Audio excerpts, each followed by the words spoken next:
Hi, welcome to my talk, Asynchronous PHP with ReactPHP.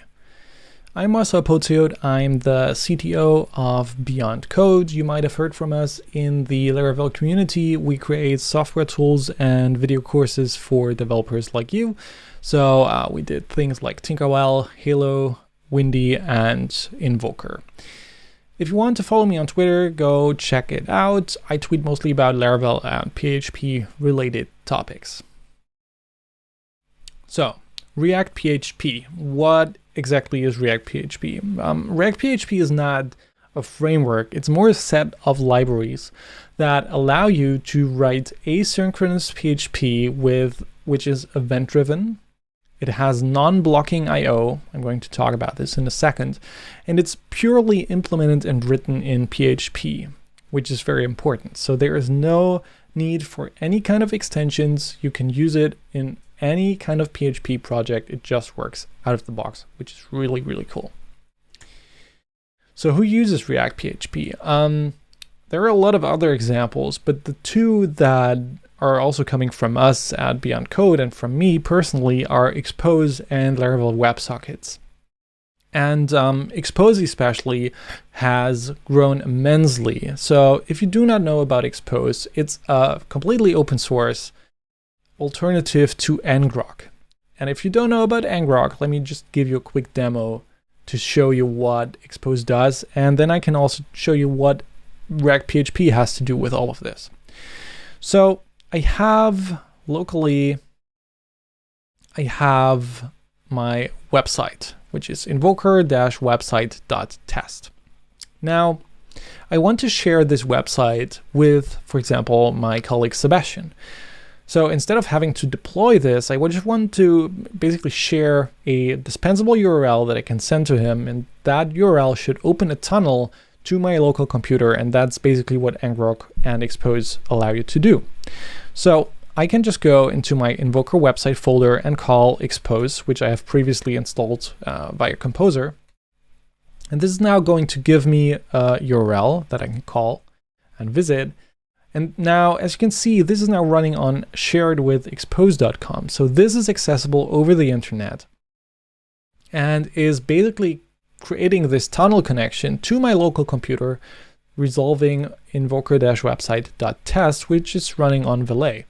And in the terminal, we can see all the requests coming in real time. So if I refresh, we see them in here. And I have this nice dashboard. So if I visit this, I can see all the requests as well coming in real time. And if we get one of the requests, I can inspect the request parameters and the response. I can replay this, a lot of nice things. And all of this is running with ReactPHP. So this web server that we have in here is served with PHP. Every domain that you share with expose.com, or if you host your own Expose server, is running on ReactPHP. So we do only have, there's like an Nginx in front of this, which we only need for as basically a reverse proxy for SSL. But this is all running on PHP, and we have more than 4,000 users on Expose now, which is just awesome, and it's running on the smallest DigitalOcean droplet without any issues at all. So this basically shows how powerful ReactPHP can be and how good it actually scales. So the basic idea behind ReactPHP is that I/O operations are slow. So for example, if we make a query to a database, then this is an I/O operation because we access the file system, for example. Or if we access something like Redis or Memcache, this is an I/O operation. If we open a file and read it, it's an I/O operation. And all these I/O operations are slow. At least they are slow compared to a CPU task. So what the CPU can do is a lot faster. So the idea behind ReactPHP is that we perform these I/O operations because we need them in our apps, but while we wait for these I/O operations, the CPU can do different tasks. So When we say that ReactPHP allows us to write asynchronous PHP, this does not mean that it's multi-threaded. So if you have a CPU with 16 cores, then ReactPHP is not going to take care of running this app on 16 individual cores. It's still PHP, it's still single-threaded, but since ReactPHP utilizes the CPU core so efficiently, we can make the most out of this one core. So yeah, that's like the basic idea. We have to deal with I/O operations. They are slow, but we just wait for them to finish and do different tasks in the meantime. So as I said, ReactPHP is not a framework. It's not something that you drop in and then like Laravel, you are ready to go, but it consists of multiple individual libraries and pieces that you can put together. So I wanted to show you some of those and then basically walk you through them. The first one is the event loop, which is the core component of ReactPHP, because this is what keeps everything running, because it's a loop. So let me show you how this works. So this is just a basic HTTP PHP project. And all I did was in my composer.json, I already installed the necessary ReactPHP components, simply because I don't want you to watch me doing a composer install.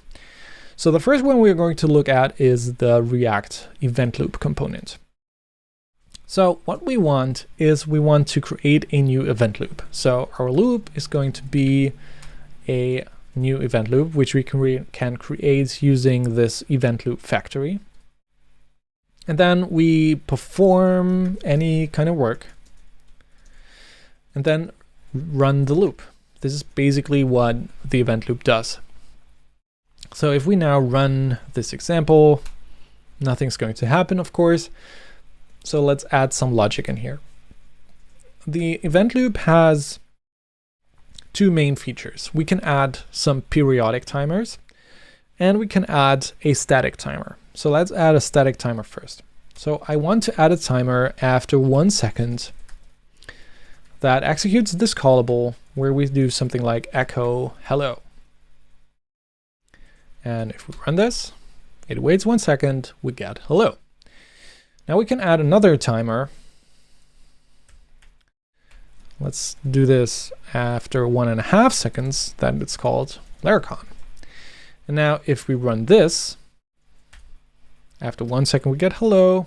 After 0.5 seconds after that, we get Laracon. So our script in total is not running 2.5 seconds, but 1.5 seconds. And after that, the execution finishes. And if you compare this to JavaScript, which is probably the most obvious choice when you want to do something asynchronous, this would be a set timeout call. Now with asynchronous PHP, with the event loop, what we can do is we can add a periodic timer. So let's just also say after 1 second, we go into this callback and echo hello Laracon and a new line. And now if we run this script, this is basically the equivalent of a set interval. Every second we echo hello Laracon, and this script is not stopping. So this will continue to run until we manually close the process.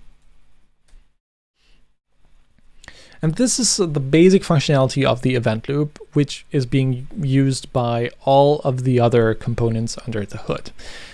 You might not need it as much and add things on the event loop yourself, but it's, I think, good to know that you have the ability to add a timer and periodic timers in case you need to do this yourself. So the next component that I want to look at is the streams component, because this is very similar to the socket that we're going to look at later. So streams allow us to read and write from and to any sort of stream. So this could be the standard out, standard in. It could be a TCP socket stream. So any kind of stream can be read and written to. So let me show you how this works. So once again, I have installed this package already, which is React Stream. And we keep our event loop. And what we want to do is we want to have an output stream and an input stream. So our output stream would be a new writable resource stream because we want to write to the output. So first off, we need to give it the actual stream. So we're just going to use the standard out stream because that's the easiest to test. And then we give it our event loop because the stream component uses our event loop under the hood. And then we have an input stream, which would be a readable resource stream. When we want a new one. So this would be standard in, and we give it our event loop as well. And now when we run this, our script already keeps on running forever because our resource streams are basically waiting for some kind of data, but we haven't added logic for this. So even if I say something and type something, nothing is happening under the hood. So the way this works is with these streams, we can listen for events on those streams or write to those streams. So for the readable resource stream, let's add a new event listener. So whenever we receive data on our input, we want to call this method. And let's just use our output stream in here. So we want to write to the output stream the data that we received. So we can do something like received data and then just the input.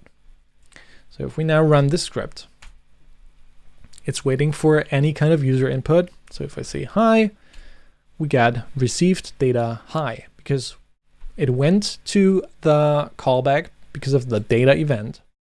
And then we basically just wrote this data to our output stream.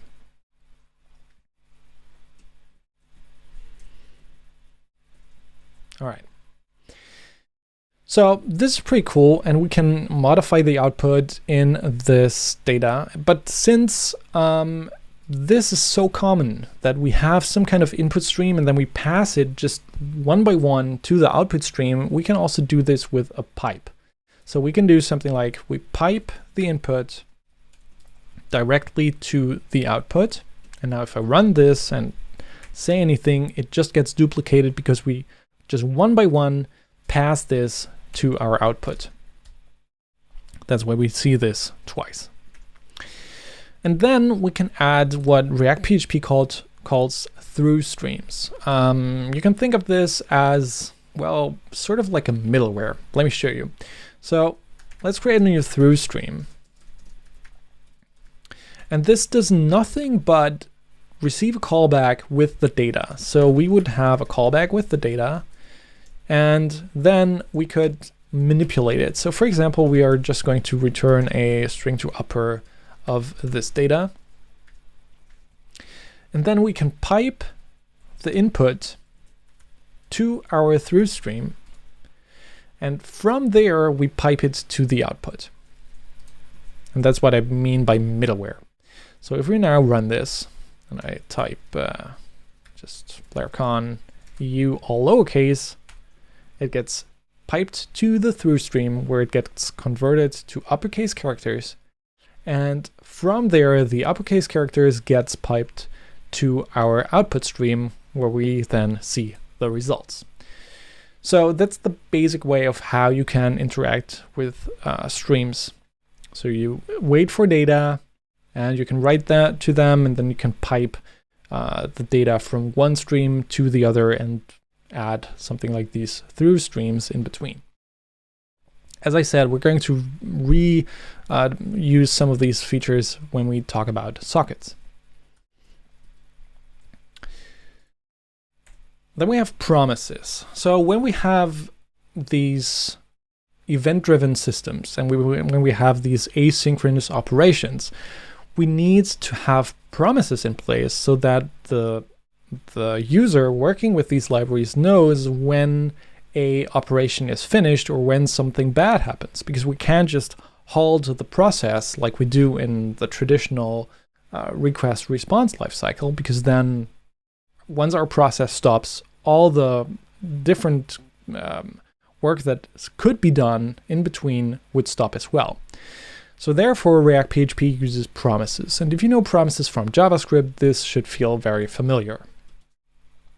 So we don't need our event loop in here, so we can get rid of this. The easiest way to describe promises is, let's say we have a method called get, and we would get a URL. And then we want to allow the ability to have like a success callback and an error callback. So when we fetch the URL, we call a success callback. And if this fails, we call an error callback, like this. So I'm not going to do yet any response fetching, because that would be a bit too complex right now, but let's just have a static response data variable. So if we have response data, we are going to call our success callback with the response data.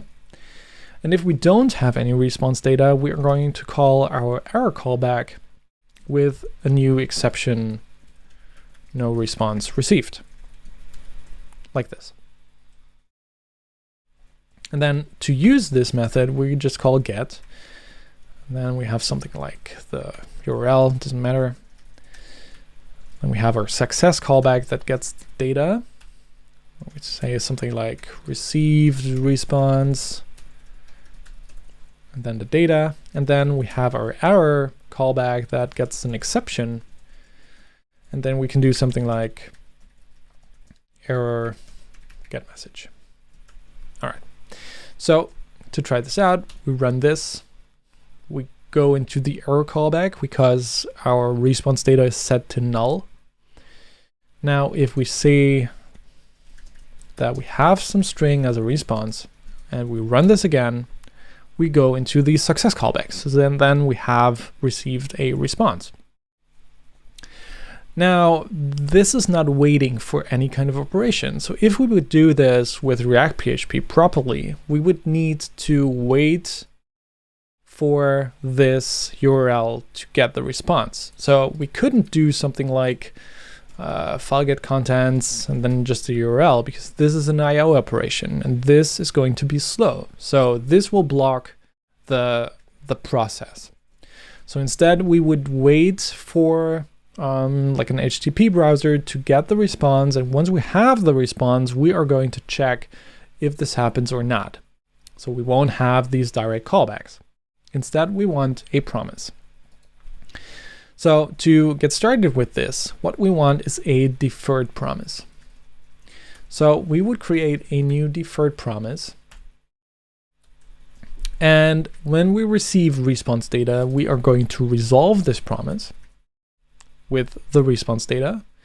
And if we have no response data, we are going to reject it. So then we're going to say deferred, reject, and then give it the exception. Now, since we have this promise and we basically do no longer need these callbacks, we need to return something so that the user of this method knows when the promise gets resolved or rejected. So in here, we're just going to return the promise for this deferred promise.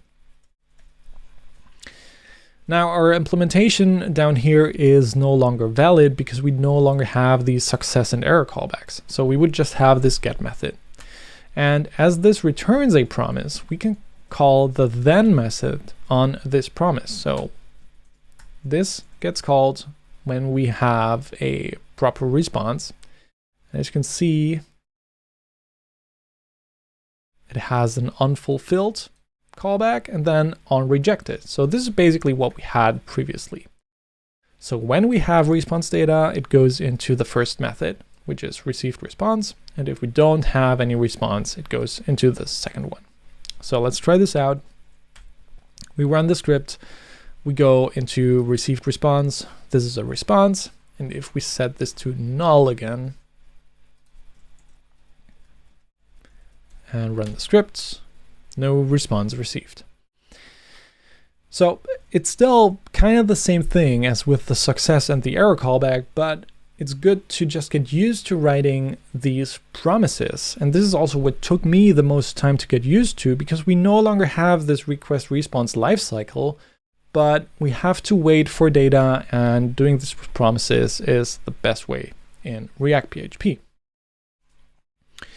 All right, so from here on, let's take a look at sockets. So sockets, as I said, are basically streams, just as in they're not text-based or text-based, but they're not locally, but they can be remote. So let's create our own custom server with ReactPHP.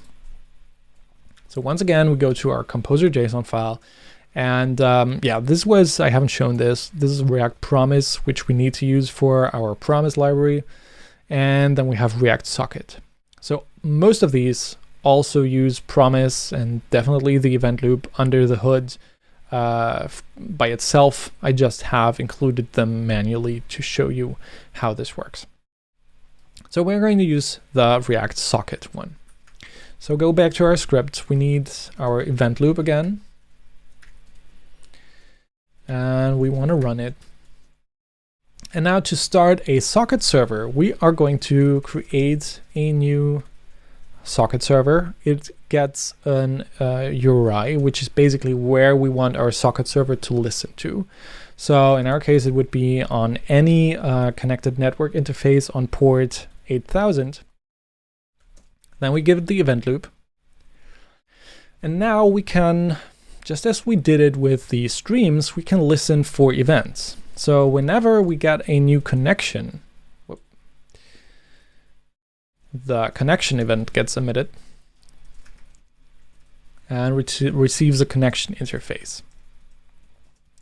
So whenever someone connects to our server, we can just do something like echo new connection, and then get the remote address of our connection.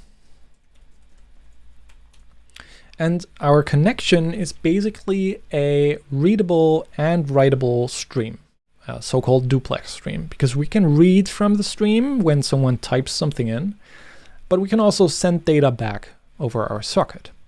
So it just behaves the same as our standard in and standard out streams. So what we can do is we can listen for data on our connection.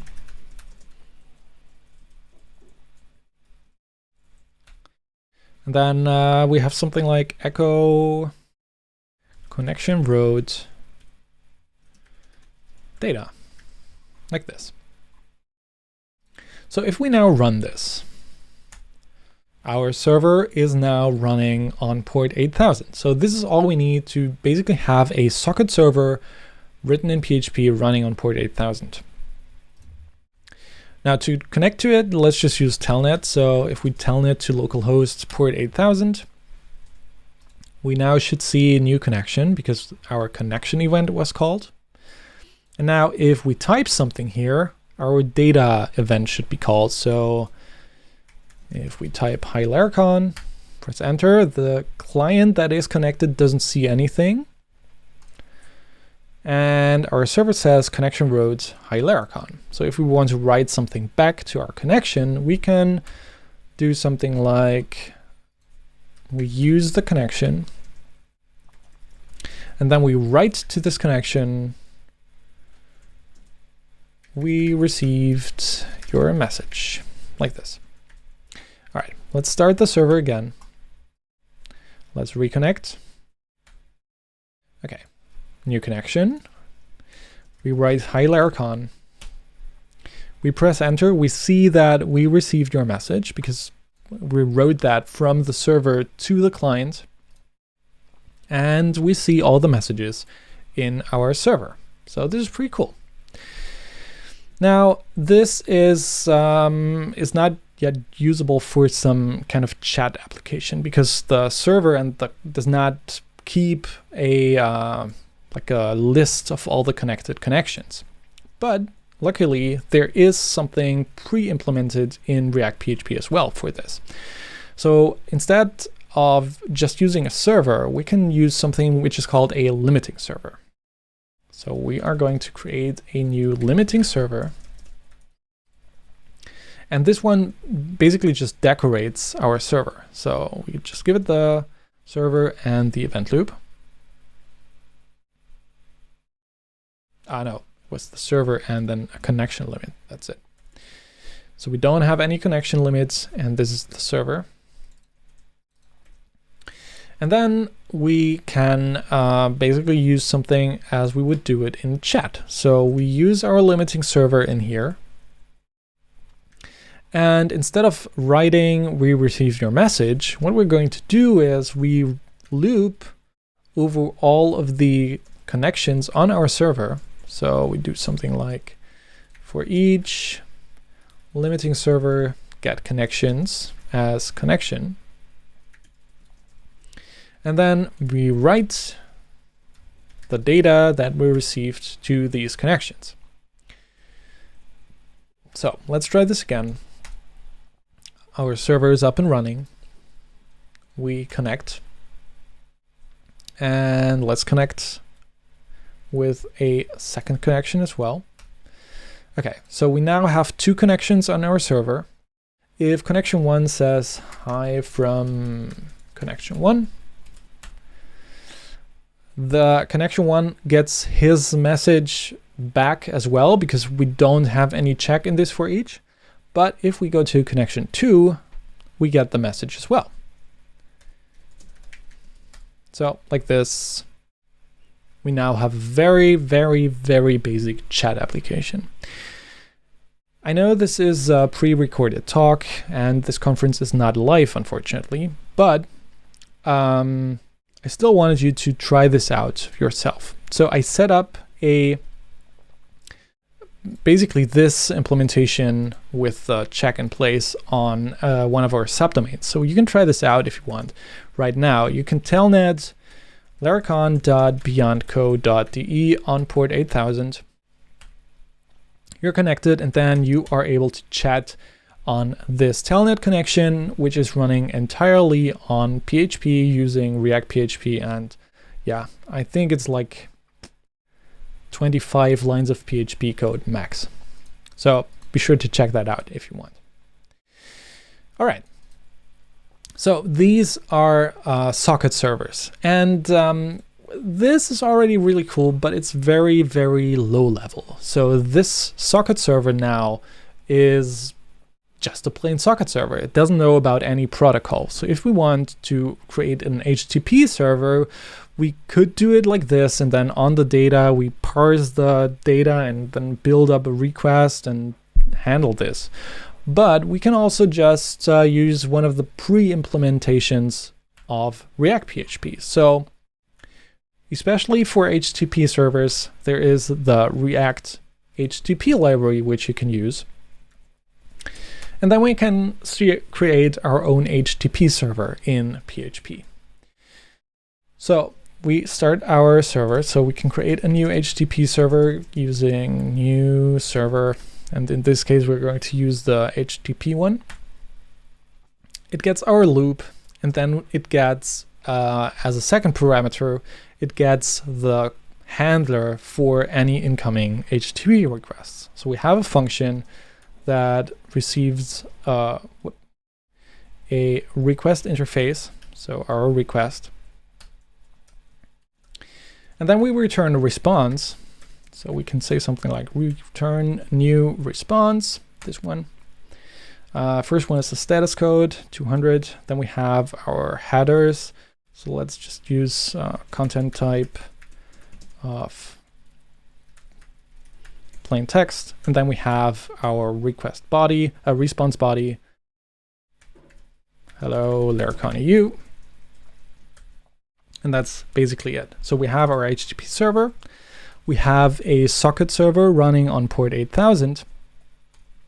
And then we basically just say that our HTTP server should listen on this socket. That's what I mean, that all of these little libraries are interconnected. All right, so if we now run this, we should have an HTTP server running on port 8000. So if we go to Chrome and to localhost 8000, okay, of course, the content type should be text plain and not plain text.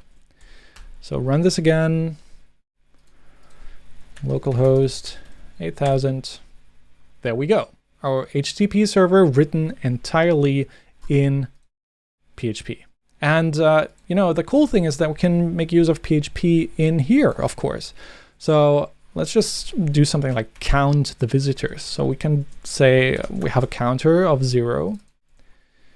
And then we pass this counter variable as a reference into our response. Then we can do something like you are a visitor and give it the counter. And now if we restart our server, of course we should increment it, right? That would help. So we do counter ++, restart, our counter increments. In case you're wondering why this is incrementing by 2, it's because Chrome actually performs 2 HTTP requests. So if I refresh, we can see that we have one for localhost and one for the favicon. So this is visitor 9 and this is visitor 10. That's why it increases in 2 steps. So yeah, with just a couple of lines of code, this is now 21 lines of code, we have an HTTP server written entirely in PHP, which I think is mind-blowing and super cool, and something that we can make a lot more use of in our packages, for example. All right, so this was a brief overview of all the things that you can do with ReactPHP at a low level and how you can make use of it to come up with your own socket or HTTP server. You can check out reactphp.org, which has intense documentation about all the different libraries and pieces. And we have a free video course about ReactPHP where you can take a look at all the different pieces like the event loop, streams, and stuff like that at our website at Beyond Code, which you can watch for free without registration or anything. If you want to know more about ReactPHP or anything else, want to chat with me, I'm in the chat as we speak. And be sure to just reach out to me. I'm happy to hear from you and hope you have a great conference.